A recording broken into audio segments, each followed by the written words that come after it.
Open fire.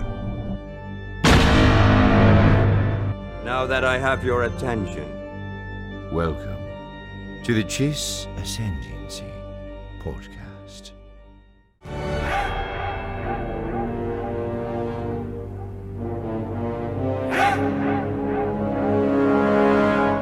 Hey everybody, welcome back to the Chiss Ascendancy podcast. This is Josiah. You guys know me, but we also have a guest with us today. And this is my buddy from Instagram. It's kind of crazy how social media creates all these relationships you never would have met otherwise. But I'm going to let my dude introduce himself, and then we are going to review and talk through episode 2 of the Book of Boba Fett. How's it going, dude? Good, man. Good. How are you? I'm doing good. I've been waiting. It's kind of, I want to avoid spoilers for the first day or two or whatever, but Yeah. I've been chomping at the bit to talk about this. So we've got YouTube, so we've got people who are watching, but we've also got just audio. So if you could let everybody know who you are and just kind of, I guess, how we know each other, and plug all your info, dude. Sure. So my name is Brodie. I run a page on Instagram called Officially Star Wars. Just make all kinds of content. Been doing it for quite a few years now.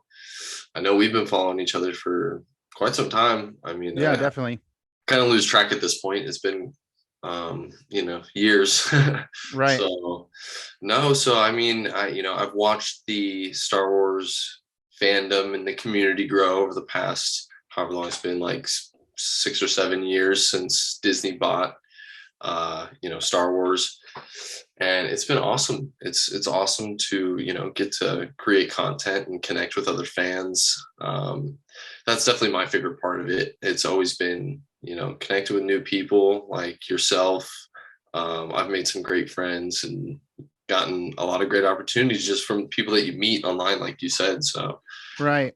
It's really cool. I think Star Wars fans and community gets a bad rap because there are that handful of, I guess the word is toxic people who just hate everything. And no matter how good something is, they have something bad to say. But I think that when it's kind of like the news, bad news sells more than good news. Right. So exactly. The news is always going to be negative. So I feel like with the Star Wars community, there is that negative side, but there's so much positive as well. And I think you have a podcast as well, correct? Yeah, I haven't done an episode for quite some time. It's called the Simple Man Podcast. Shout out to Django Fett. Yeah. So, I mean, it's nothing too serious. I usually would just go on there and, talk my stuff and call it a week. But I need to get back into it. So, maybe this will help me get back into that rhythm. Just get those creative juices flowing. Yeah. But you have tons of regular posts on Instagram too. So it's kind of tough. I know for myself, we started following each other because of my Star Wars photography page, which is Fett Ventures. And I've had some other things happen in life. Like I live in Texas and we had a hard freeze earlier this year, and I had to put a bunch of my stuff in storage while we were doing renovations to the house. But the podcast, it's kind of I feel like when you're being extra creative in one area for I was thinking earlier today, I saw one of your facts posts came up and I was like, dude, how does this guy keep track of this? Is the 628th fact that he's posted on his page. But when you're putting so much energy into one area, it is really you have to on purpose make an effort to continue to be creative in other areas. So I feel like the podcast takes so much of my energy that sometimes it's not as easy as it used to be to do photography stuff. So that totally makes sense. Yeah. I think a lot of it has to do with, I've been posting behind the veil of Officially Star Wars for so long that sometimes when I have to sort of step out and be the center of the focus of the content rather than Star Wars is the focus. Yeah. I just tend to think people, why would they listen? Or, I definitely struggle in that sense, but no, the podcast, even, in the few episodes I did, it was so much fun. And you really get to see or you get to connect a little bit further with people because you're going in depth and you're actually speaking rather than typing stuff out. Right. I noticed that so much gets lost in translation Mhm. when you're speaking in comment sections on Instagram and stuff, like people just don't hear your tone of voice and your sarcasm and everything like that. And Yeah. it's just not a good environment to talk to somebody you don't know, because Right. you have to have that like connection to understand each other over text. So I don't know. Yeah. That makes a lot of sense. So, I mean, that I know of, you're one of the biggest Star Wars pages that's not run by like an official, entity. So, how did you find so much success growing your Instagram following and stuff? Oh well, I appreciate that. But there's definitely some bigger ones, but um I think what helped is just being like early on. Like when I first Yeah. started, it was like 2015, and there was, So you you know, really got on 10, board like while the iron was hot. yeah, there was like 10 other big pages at that time. And like, starting from zero, I used giveaways a lot to like, help Mm, me grow. That was like a little bit more of a popular thing. Like I remember right away I was doing giveaways like from 1,000 followers or something. And I think that really helped at the beginning. yeah. Um, but honestly, just being like consistent and just posting content every day. Like I think from 2015 to probably 20, like 18 or 19, dude, I did not miss a day of posting. Like Holy it cow. was And it were was you scheduling them ahead, or like did you have like Hootsuite or anything like that, or were you just like on the grind? no, dude, I was just on the grind. Like I am Holy so crap. bad at creating content ahead of time, and like I would be at work like on the fly, just on my phone making it. Now I have a little bit better of a setup to where I can do things on the computer and everything like that, but I just be making it on my phone real quick. And Yeah. yeah, it was definitely a lot, but I've lost a lot of motivation in those years. I mean, Yeah. I think it just comes with doing something for so long, but um, I was so like motivated and into it, and Yeah. Do you it, do you feel like you had when you started out, did you have a goal of like, hey, eventually Lucasfilm's gonna notice me, or like did anything like that? no, no, no, not in the sense that Lucasfilm would notice me. I've definitely like had way more opportunities and done some things that like I never would have done without my Star Wars page for sure. Yeah. But I was definitely just more of like, at first I just wanted to, like back in 2015, like Star Wars wasn't in every store that you walked in. It wasn't talked about on social media, at all really. Yeah. So it was still in that time where it wasn't like cool per se. And I Yeah. just I want to feel like like connect. whenever if you wanted to talk about Star Wars and someone responded, you were talking to a Star Wars fan versus just a rando. Right, exactly. And like, and definitely before that point, I mean, there was a point in my life where Star Wars became on like a little bit of the back burner to sports and other things, like probably from like 12 to 17 or so. Mm, Like they weren't coming out with stuff, and I was getting older and that sort of thing. But as right. soon as they announced, Disney was buying it, and the Force Awakens like teaser trailers came out, oh man, I was through the roof excited. And Yeah. yeah, I just wanted to connect with other fans, and that was like where I thought to start was Instagram, and I just never stopped, honestly. So it's definitely a testament to that idea that if you stay consistent to something, it'll pay off. But at the same time, it's not as glorious as you'd think it would be. But Yeah. it's definitely, I mean, dude, I'm telling you, it's changed my life in so many ways. But um, I still want more out of it. So this year, new year, new page. We're Yeah. gonna do some good stuff this year. I'm excited because there's guys like Star Wars Theory out there, bro, who, I mean, he's doing this full time. He's doing this. Yeah. This is his job, Yeah. and It's crazy it's because we're so obviously the Chiss Ascendancy, me and you know me because of Fett Ventures, right. but so we've known each other for, like you said, man, it's crazy to say it now, but coming up on like 6 or 7 years. Yeah. Which I don't know how old you are. I'm 28. So 7 years for me, even though it's like 7 years when you're 17 feels like your whole life. But even at 28, I'm like, dang, that's like, 25% of my time on earth. But it's interesting because we're such a small page still, like the podcast itself. And I remember just jokingly like putting stuff out there where I had talked about Darth Vader and Boba Fett's first interaction. It was in this comic, Boba Fett, Enemy of the Empire. And literally like a day later, Theory put something out about that comic. And I was like, well, that's weird. And then I put out something, I don't remember what the other thing was about, but then he put out something I put out something about Boba Fett's black armor. And then he put something out about Boba Fett's black armor. And I was like, so chances are the guy's a super fan. He's putting out stuff all the time about Boba Fett because it's popular. And I was like, what if he's one of our 15 views a week that's that's catching on? I definitely think that he's doing his own stuff, but it's cool to see that like we have similar ideas. I think something that's difficult for me is, I guess I don't really have aspirations for this to pay money. Like I have a great job and I love doing what I get to do. So I'm not like unhappy and I'm like, all right, Star Wars, pay the bills. Like that's not how I feel.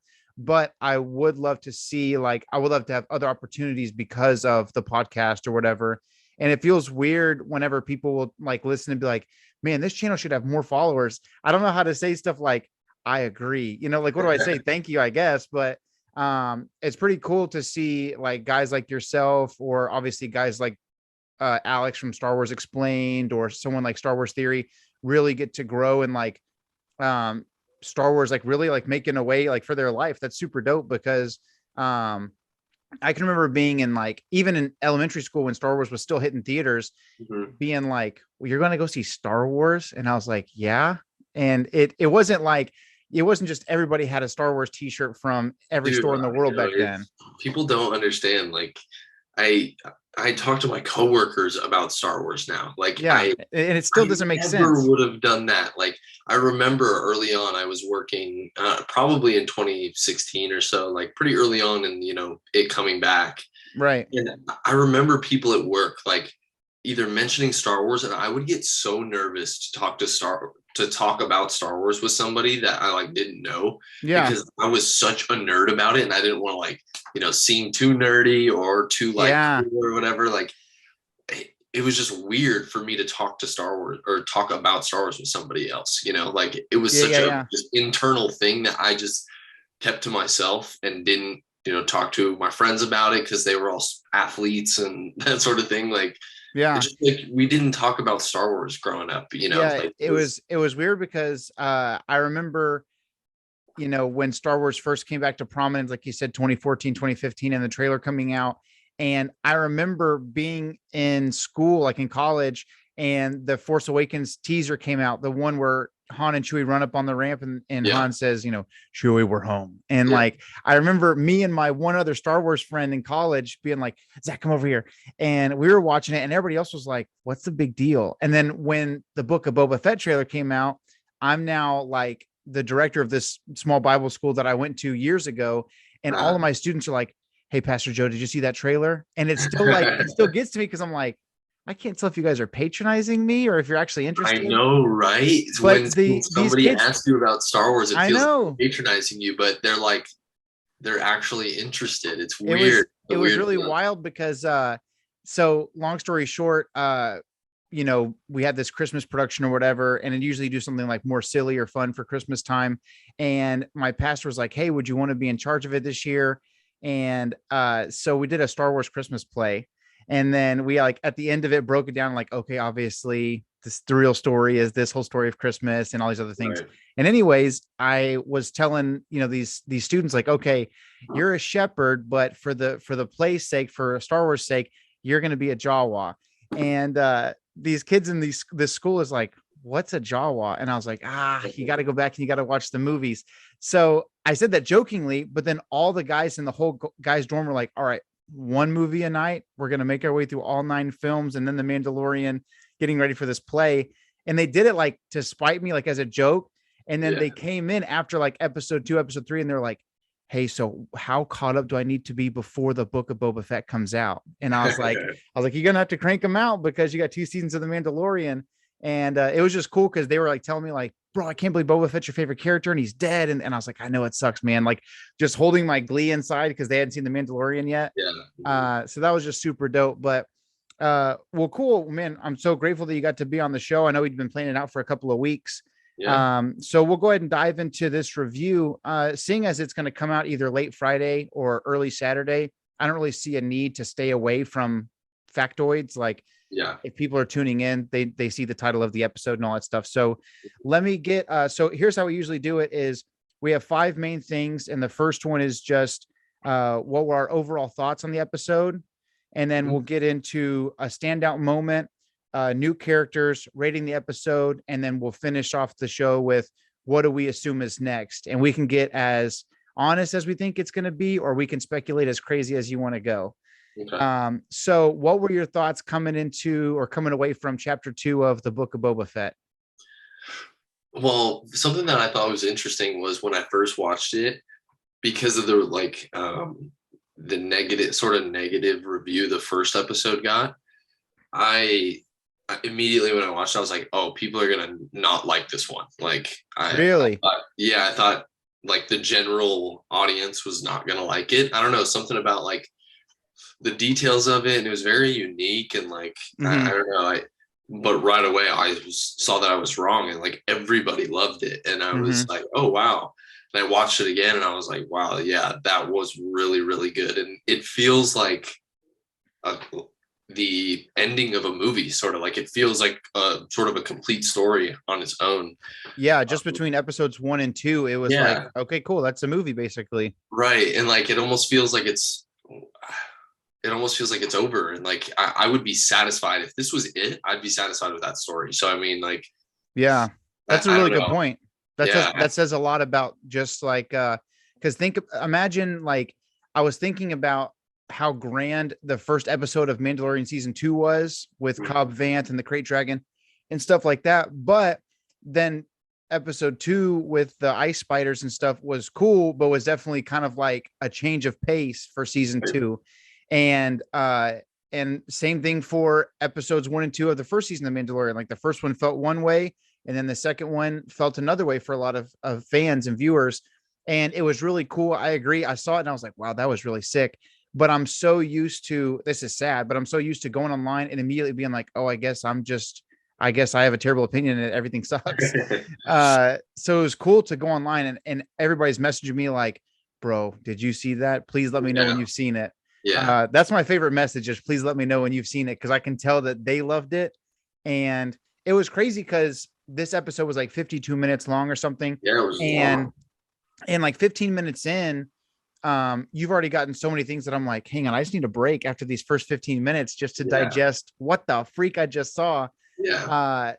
And I thought that, there's a couple of people, I think that, I think it was Alex from Star Wars Explained was reviewing the first episode. And he was saying, he liked the flashbacks, but he felt like the flashbacks detracted from the current timeline and he didn't want to see more flashbacks. And I remember sitting there being like, I hate to be the guy that's like instant argue, but I would prefer a show of just flashbacks. And then maybe season 2, we catch up with where he's at now. But I'm a huge Tusken fanboy. And so the fact that they're getting so much love, and I feel like they got so much development just in this one episode, more than we've ever seen them get before. I know.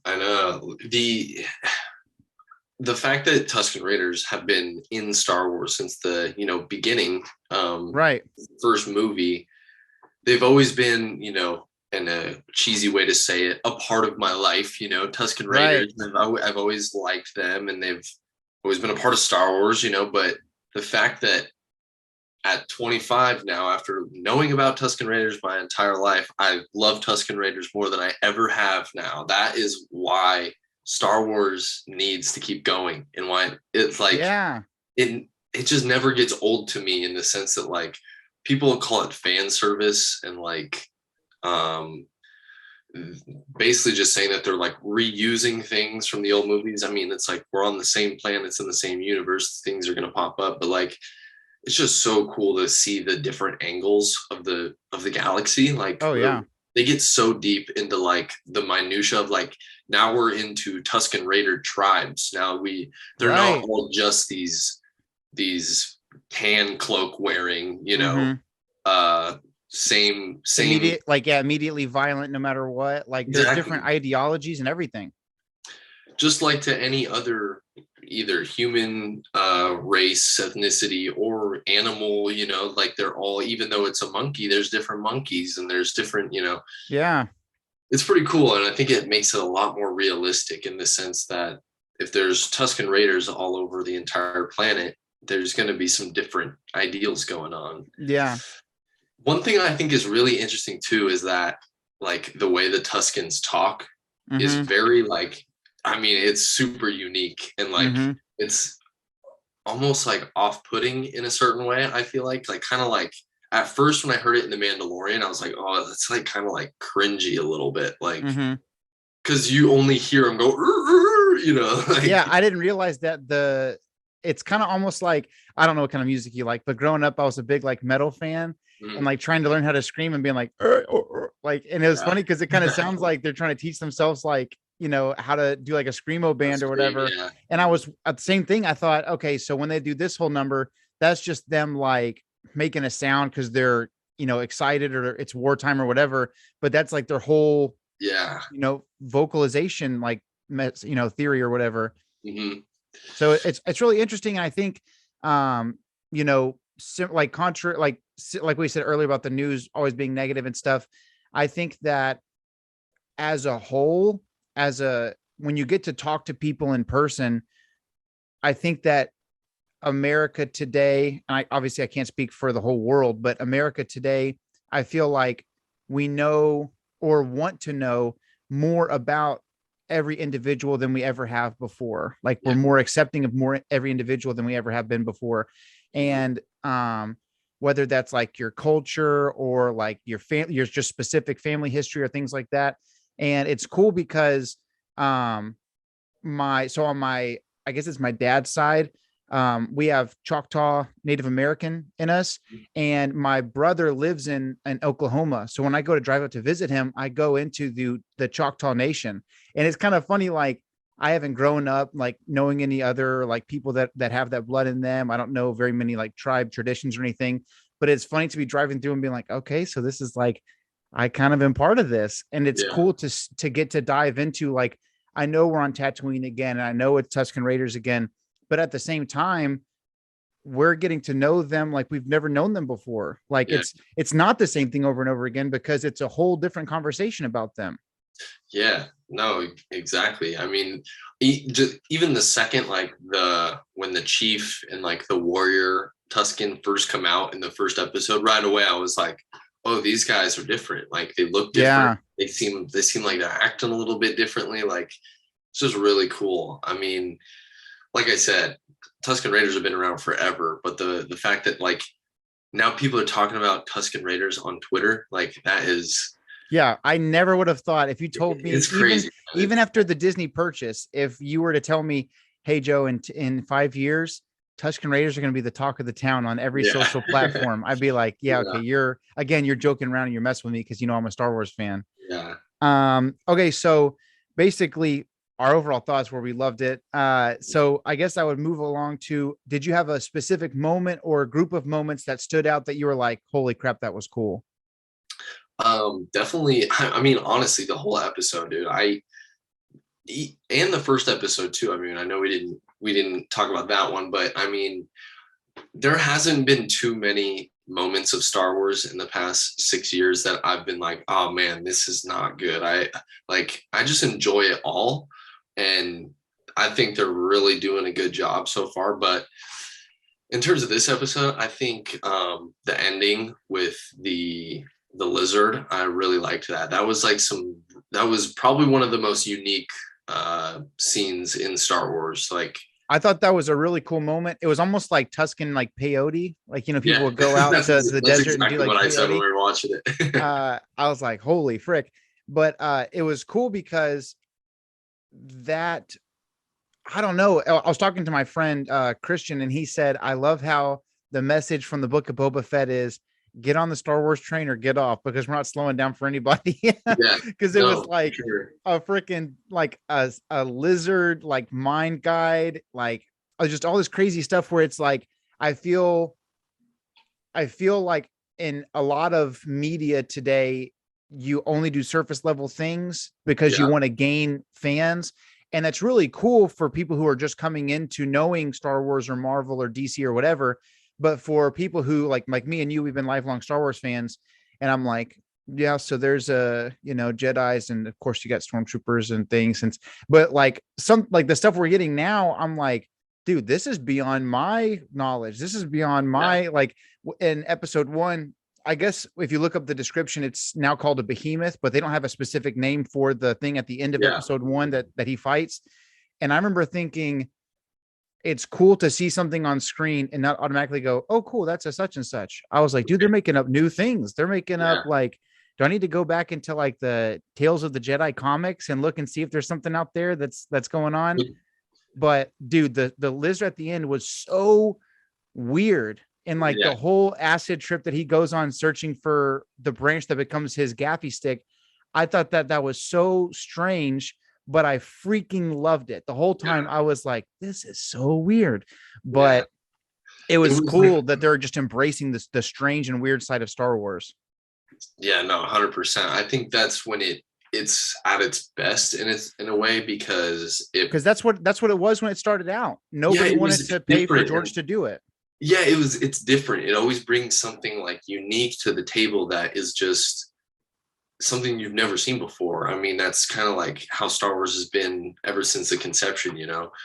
And I mean, kind of just like we were saying about the Tuskens being trending on Twitter and whatnot. And you're saying, it's not just so surface level with Star Wars. I feel like when you watch Marvel movies, anybody could get it. You can kind of jump right into any movie and enjoy it because it's like a fun, action-packed film that they do kind of a good job rounding the story out. With Star Wars, it is tough because there's so much bouncing around in the timeline. There's different characters that have different like purposes and attitudes. You can't really focus just on certain characters. You have to pick and choose. And Boba Fett is one that I thought was a little bit concerning in a sense, because it's like a fan favorite character, but I feel like other fans where they might know Han Solo, Boba Fett is going to be a guy where they go, oh, that's the cool looking guy. They don't know his backstory and Attack of the Clones. People don't even realize that that's Boba Fett, and they don't know that he's in the Clone Wars, and they don't they don't know like really what Boba Fett is unless you're like a super fan. So I was concerned kind of going into this show that it wouldn't appeal at all to like a general audience, and it would only appeal to Star Wars fans. But I think that's completely wrong. I think it's catching some new fans, so that's really cool. I think it's catching new fans, and I think that it's weird because it's catching new fans, but it's also bringing about like the Boba Fett that me and you have grown up knowing. Yeah. Like it's the thing that's cool to me is Legends Boba Fett will always be there. Like if I want to pick up a Legacy of the Force book or whatever, I can do that. Yep. But we're getting a whole different character now. And not like in a retcon kind of way. We're like, no, that's not Boba Fett. In more of like a more humanized way, but almost like a more lovable character. Like it's weird because he's not as like hardcore and just like just killing everybody like left and right. But I find myself loving this guy more than the typical comic book guy that I was reading growing up. Right. Like I care about this character more, which makes me nervous for the future. But I would say a huge standout moment for me, and another Star Wars podcast I listened to is Blast Points, and they pointed this out on their Twitter or Instagram or something, but they were talking about when he gets inducted into that Tusken tribe, and they're all around that campfire at the end, and they're doing the freaking dance together, which was sick. Yeah, they were saying Boba Fett at the end of this episode of the Book of Boba Fett has the family that he's been wanting since his dad died on Tatooine. Yeah. And it was like he had his dad, and him and Jango were obviously super close. That's why we keep having these flashbacks to Camino. Bro, I'm gonna piss my pants if we see a de-aged Tamura Morrison as Jango Fett in this season, bro. I feel like it's coming too, dog. I feel like it's coming. They're not going to go that close with all the flashbacks and then not show him in the Jango Fett suit, you know? Oh my gosh. I'm like just grinning from ear to ear just thinking about it, dude. I know. But it was cool because they were saying like the family that he's looked for ever since the death of his dad. It was like, imagine growing up and seeing a whole world of people that look exactly like you. They're literally identical to you, but you feel no relation to them. You go into a business that's like cutthroat. There's no friends. There's no like boss. He might be your friend, but he'll bite your head off, like literally at the drop of a hat. And now you've got these people that like, you give respect, you get respect, and they trust you with like, to me, the lizard and the spy stream and going out to that tree, that's like the most intimate part of their culture. And now they're saying, hey, we're going to teach you like how to make this weapon that nobody else has. We're going to teach you like all of these things. And now he's like, to me, to be inducted into Mandalorian culture is tough. You have to be adopted in. But I would almost say it's even tougher to be inducted into Tusken culture because there's so fewer of them in the grand scheme of things. And their culture is so much more isolated. Yeah. And so that was really cool. And then obviously there's multiple, seeing Boba Fett make a Ride of Bantha joke was freaking hilarious. Bantha. Like a That Bantha. was so good. So good. With Tamora Morrison's huge smile, you know? He is such an endearing actor. I know. He gives me that. I mean, it's because he played Jango in the Clones and he's been a part of Star Wars for the past 20 plus years. But just seeing him is just like, it's so heartwarming. Like it sounds cheesy, but like it sounds so, it's so heartwarming to see him playing in Star Wars again and having so much fun. You can just tell he's having so much fun. Yeah. And it's so cool. Has there been anybody who played the father and the son? Like, that is such a cool thing to be able to say that you played the dad and the son, and it makes sense. Like, completely. Like, and I think it's cool too, because you can tell, like, I don't know, he has such like a great personality that he's that kind of guy that if you saw him at like a Comic-Con or something, you would feel like, oh my gosh, like that's my friend. Like this is the guy I've been hanging out with, even though you never met the guy before, you know?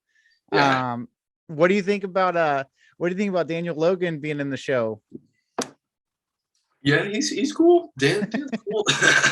Dude, it's so funny. I saw the last review we did with another buddy of mine for chapter 1. I was saying it's so funny, like, because years and years he's been pitching like Daniel Logan as Boba Fett, get Daniel Logan back involved and stuff.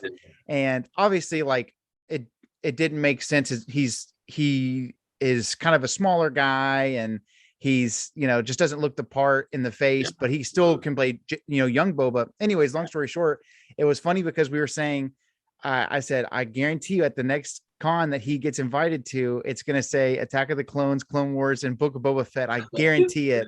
And even he though posted, he's a child in the show. Yeah, he posted something that was like, hey, I'm going to be at this convention. And it did. It had him and had a picture of him as Boba Fett, young Boba Fett. And it said Attack of the Clones, Clone Wars, and the Book of Boba Fett. So I thought that was pretty funny. Hey man, people have made a living on being a cantina extra, you know, from the original. So I mean, you know, I've met Dan and we've talked, and he's a good guy. I definitely respect his attitude towards the fans and everything. Is he nice in person? Yeah, he's a very nice guy. I mean, we met at Star Wars Celebration after hours, so you know. It wasn't in the fan setting, so I saw a different side to some people, but no, he's very nice, and like I said, I respect his like attitude towards the fans. He's very like interactive, and that's cool, man. I mean, he's a part of Star Wars. We'd all be ecstatic to, if I played Boba Fett when I was 10 years old, I'd still be talking about it too. So yeah, I mean, no kidding, dude. Yeah, you know, anybody, that's the problem with people nowadays when there's hate or there's any sort of like, it's all envy. It's all jealousy, you know. People were mad about Jake Lloyd because they didn't get to be the kid in Star Wars, you know. Yeah. I feel bad for Jake because I feel like, and I feel bad for Hayden too. You know, Hayden's obviously, him and Ahmed Best have gotten kind of more love the last couple of years. Yeah. But I feel bad for guys like Hayden because somebody like, let's say they ask me like, how should I watch Star Wars? And I'll tell them at this point, just start with episode 1 because there's so much going on. Just watch it in chronological order. Right. But people message me and be like, man, this guy's playing Anakin in episode 2 kind of sucks. And I'll tell them it's not that I get like defensive or anything, but I'll tell them it's not really fair, because if you ever listen to George, who directed it, he's like, oh yeah, Hayden's doing an amazing job. He's doing exactly what we've asked him to do. So like the way he wanted Anakin to be portrayed is what he was directing. And he said that Hayden did a killer job. Yes. Well, and hear me out too. Like people are so surface level. We've been talking about that surface level. Like when you think about the way a Jedi would be acting towards a girl that he's been in love with for 10 years, and now he's finally getting a chance to be around her and touch her, and living a pretty freaking like, sheltered lifestyle. Yeah, like, and she, on the other hand, is not really supposed to be in love with a Jedi and like doing the things that she's doing. They're trying to like sort of fight their feelings at the same time while giving it to them. And it's like, it's going to be awkward in a sense. These are like teenagers coming together that have never experienced like real relationships or love. Yeah, they're trying to like hide it. You know, I mean, it's like, if you think that's awkward, go watch a real life interview with the chicks from Teen Mom talk to their baby daddy. Yeah, and it's like, it's the same thing. They're like, maybe we'll get back together. I don't know. You know, like it's that same awkwardness. But I always thought that Hayden did a great job, and I always felt like even in real life, he kind of got screwed by, he wasn't the Anakin that people wanted him to be, but he was the Anakin that George Lucas directed him to be. And I don't know what else you want. Like, he's not necessarily supposed to be the most endearing character either. Like, he's supposed to know he's super powerful and he's being held back. Like, I don't know. You said you were talking about sports earlier. I played sports in high school. And if I knew I was good enough to be a starter on the basketball team, and there was a guy that was supposed to be teaching me how to play, and he wasn't even as good as me, I think I would have some of those same cringy, like, he's holding me back. Like, I would have that same moment, because I'd be like, I'm the star here. Like, why are you mad at me?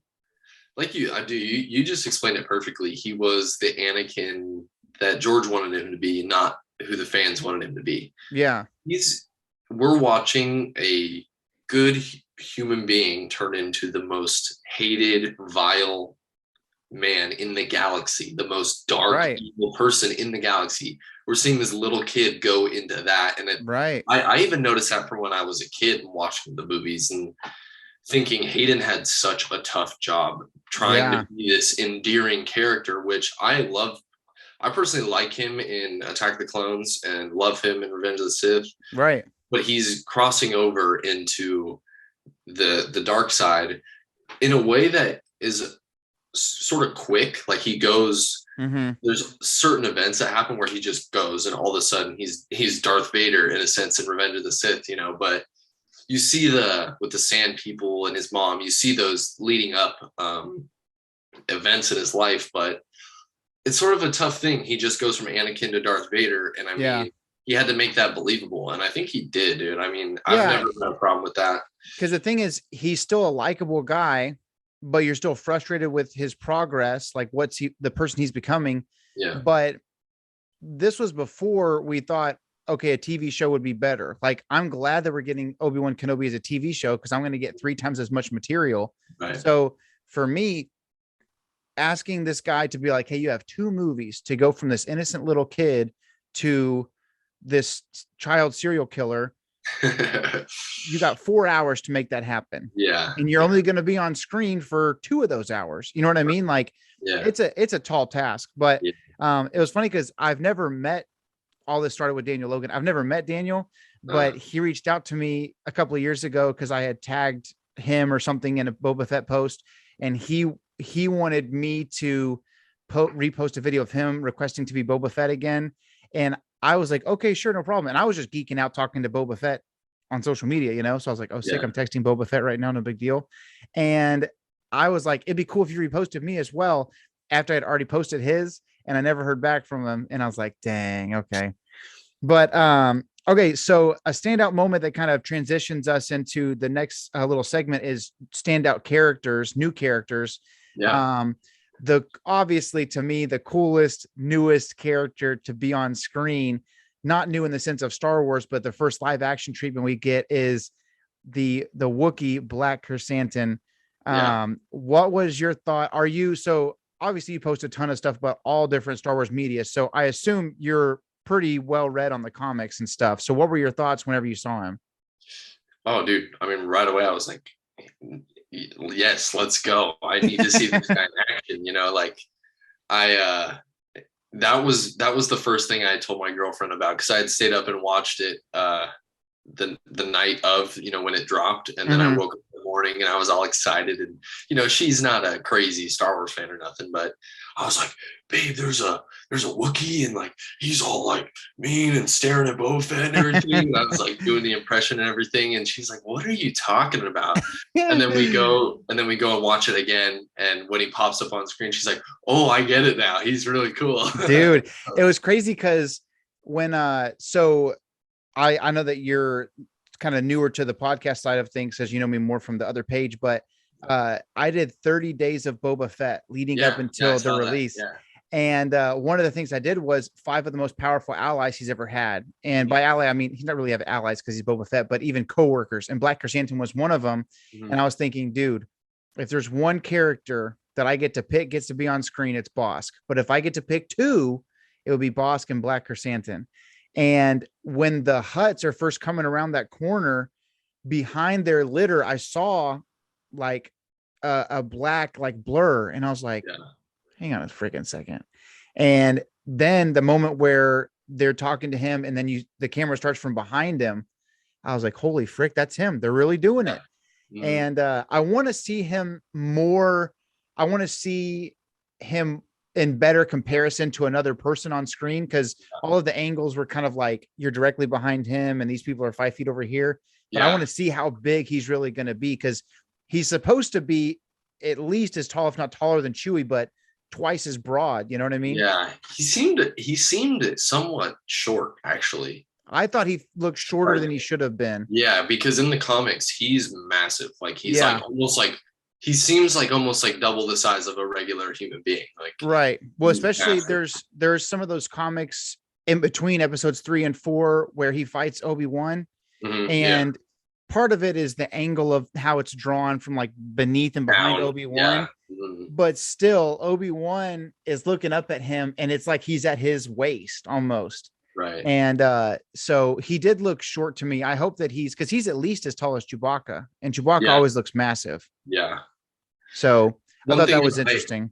One thing I noticed too is that he didn't have like his scar on his eye. And like, he should have a big scar up above his left eye, I think. Yeah, and I was like looking, and I was trying to like zoom in on the pictures and stuff, and I was like, is it like underneath the hair? Because that's like such a like prominent feature. And it like makes him look really cool as well. So I would have thought that they would have included that in like the detail. And then I thought as well, what if it's not him, and it's we're all just assuming that it's him, and it's just some rando with shoulder pads, right? Like one little outfit, and we're like, we know that is. Yeah. No, it was interesting because he's supposed to have the one thing that stood out that I was like, oh, that has to be him is, one, it's a giant black aggressive Wookiee, like, a dishonorable Wookiee, as it were. But he also has the cool brass knuckles that are like, I guess in the comics, they're like sewn into his bones or whatever, like they're permanent. And so I thought that was cool that they were still there. And man, I thought it was just so heartless and cold-blooded, but typical Fett to be like, I don't give a crap who you brought to the fight. I said what I said. And I wonder if we're going to get to see Boba Fett versus Black Chrysanthemum, or if it's kind of like, you know what I mean? He could be a faraway threat for a little bit because they end up leaving again, Right. And I feel like they wouldn't bring him around just to have him stand there. I feel like we've got to see him in action, confrontation. But then I also feel like, I really don't want it to get into that cameo sort of like, every episode now we get a new bounty hunter from Boba's past, like I really don't want that. It would be awesome to see Bosk. And I think if I was going to bet on any of them from the original trilogy, it would be Bosk that he's going to be in this one. But I feel like if they're bringing him around, it's his introduction, like he's going to be involved in the story. And the Hutts have to be involved as well. So I think we're definitely going to see him again. So I'm excited. I need to see him in action, see him like rip dudes up, I'm interested to see like, by the time that, Peter Mayhew, rest in peace, by the time that he was kind of helping get stuff ready for The Force Awakens, and then they brought in, I think his name's Eunice, is the new guy. Fantastic guy. Great guy. And he's also a retired basketball player from overseas. Yeah. So I really hope if it's not the same, I don't think it's gonna be the same guy because his eyes look different. Of course, you can wear contacts, but whoever they get, I hope it is someone that's athletic, because I want it to feel natural when he moves, if we do get to see some cool fight scenes and stuff like that. Yeah. What did you think about the Hutts, the twins being brought in? Thought they were really, really cool. They looked amazing. I thought they looked amazing. Like, honestly, there's certain things that you kind of worry about, like if it's going to look right. And right. Hutts were definitely, like, sometimes when they pop up in the Clone Wars and stuff, even though it's a cartoon, I'm like, man, the Hutts just look weird in certain, like, lightings and situations where they're like walking around or something. You're just not used to seeing that. You're used to seeing Jabba just sit there, Mm-hmm. But they looked really good. I liked how they didn't give them names, right? It was they're just twins. Yeah. The boy one, he's like wiping his face with a little creature, with like a rabbit or something. Yeah. I thought that was cool. Was like, I mean, so Hutt, like, he has a giant goblet that he keeps this like oversized rat in to wipe his sweat. I thought that was hilarious. Yeah. And then I guess, okay, so second to last thing, what would you rate it out of 10? If episode 1 was probably an 8 for me, this one was a 10. Yeah. Absolutely. I think the same. I gave episode 1 a 7.5. Yeah. And now I feel bad because episode 1 played so well into episode 2. Yeah. But dude, this one's a 10 out of 10 for me. I think I was texting you and I was saying,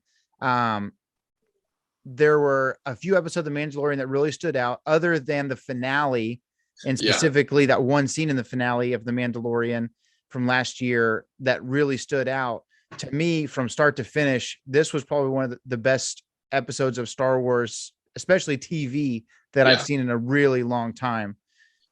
I think it's one of the most, like, important and expansive, and like the Mandalorian sort of, it like feels small in a sense. Like, I don't know what about it. Like, you feel like you're just following Mando and Grogu, and like you don't get as big of a view of the galaxy, I feel like, but they're doing such a good job of, like, because there's different points in the story, like making it feel like it's this like new galaxy and like explaining new things like we've been talking about.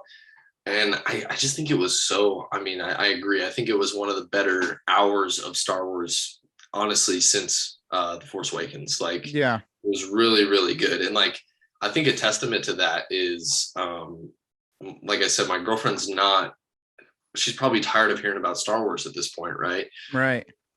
But all of a sudden she's saying Boba Fett's her favorite character. Like, oh, let's go. He's so endearing. And that episode, she watched the first episode and he really shines.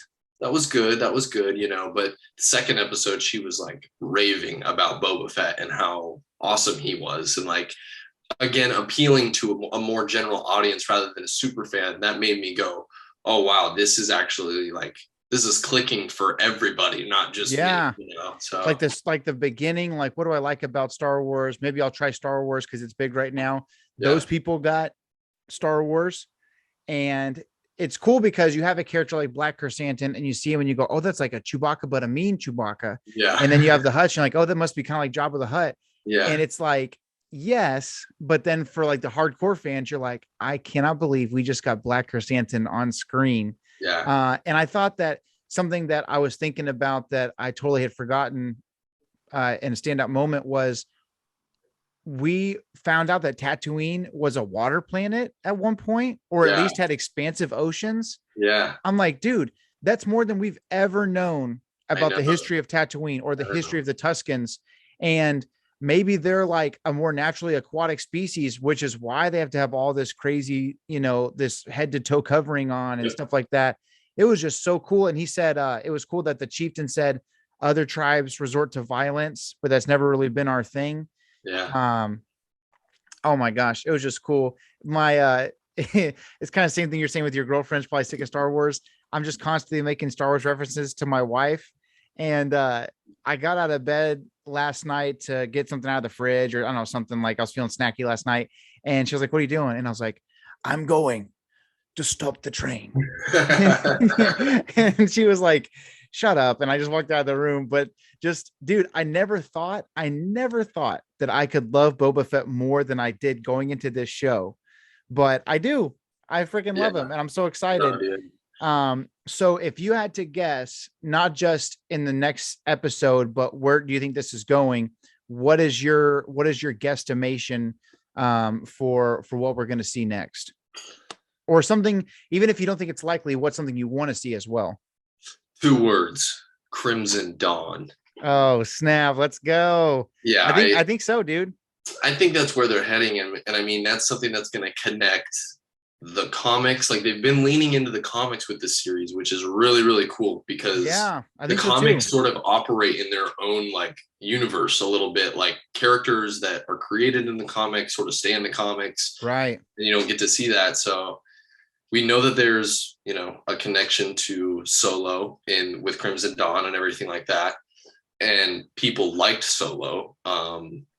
I thought at the time, so I guess Force Awakens had come out, then Rogue One, then Episode 8, then Solo. Yep. When Solo came out, I left the theater thinking that felt like I went and saw Star Wars more than anything had come out under Disney. Yeah. It was neck and neck with The Force Awakens for me personally. And I loved it. And I'm one of those guys that every year, whatever freaking date it is, I'm like, make Solo 2 happen. Like, but for me, I would love it more if it was Solo 2, a Disney Plus series, because there's so much you can do with that. Yes. So do you think, okay, so if Crimson Dawn's in the loop, I mean, holy frick, dude, there's Ochia Bestoon, there's all these things that could be happening. Yeah. I do not think it is coincidence they had all of this War of the Bounty Hunter stuff going on before Book of Boba Fett came out. No, absolutely not. And I mean, they don't do anything for no reason, right? I mean, no, I would say that, of course, I would love to see George come back and direct a movie. Like, that's everyone's dream, right? We all keep clamoring for it. But I will say I love the cohesiveness of the story that is Star Wars right now. Yeah. And like the High Republic is another example. Like, we just got our 3rd novel, and I don't know how much you're keeping up with High Republic, but I'm starting the 3rd novel, The Fallen Star, right now. Mm-hmm. And you have like 3 different comic lines that are all in that same vein, and just all of these things but they all fit. Like, and you have like 7 different authors. I don't know how they're doing this, but they have 7 different authors that are like, okay, I'll tell this story and I'll introduce this character. And then in this person's next book, they're going to pick up their main character, but integrate the character I created from the previous book. And I just think I say this all the time, and I get 2 sides of the coin from it, but I've said multiple times on the show, we're living in peak Star Wars right now, because we not that anything that's come out is going to be better than the original trilogy and how that felt and all that stuff. Yeah. But what I'm saying is, we already have the original trilogy we can watch, but the original trilogy people, if you lived in 1980, you didn't get to see the Tuskens do a train robbery. Yeah, I as a lifelong Star Wars fan, and maybe we're the negative people that we're talking about a lot online, aren't those people like us that have been Star Wars fans their whole life, and maybe they are a little bit more casual, but they still think they want to be part of the conversation. I don't see how you can see it any other way than this is. Like, it has never been more fun. This is the golden age to be a Star Wars fan and to have fun almost on a weekly basis, getting something new. Right.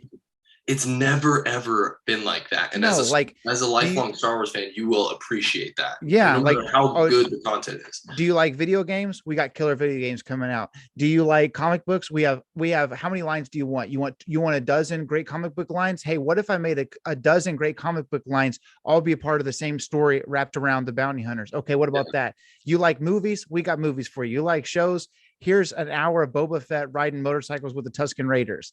Like, anything you want. Like, you like Lego? We got Lego. You like figures? What size do you want? 3 3/4 inch or 6 inch? You want statuettes? What do you want, bro? Like, everything you could like about Star Wars. You want a freaking theme park? We'll open up 2 of them on both sides of the country. Like, it's just freaking I think See, it's but fantastic. now people are spoiled. That's the problem. You just listed so much stuff, and people just take everything for granted now. I mean, Yeah, I agree. like even myself, I feel like sometimes back in the day when The Force Awakens was coming out, and even for the next few years, every time a trailer would come out, I'd be pooping my pants, like shaking in my boots, so excited to I watch it know. for the first time. Now I'm like, just give me my Star Wars, give me my Star Yeah, Wars. yeah. Like, I'm like greedy with it a little bit, and just like it's awesome to be able to be greedy with Star Wars, like honestly, because for so long we've been like deprived in a certain way, you know, like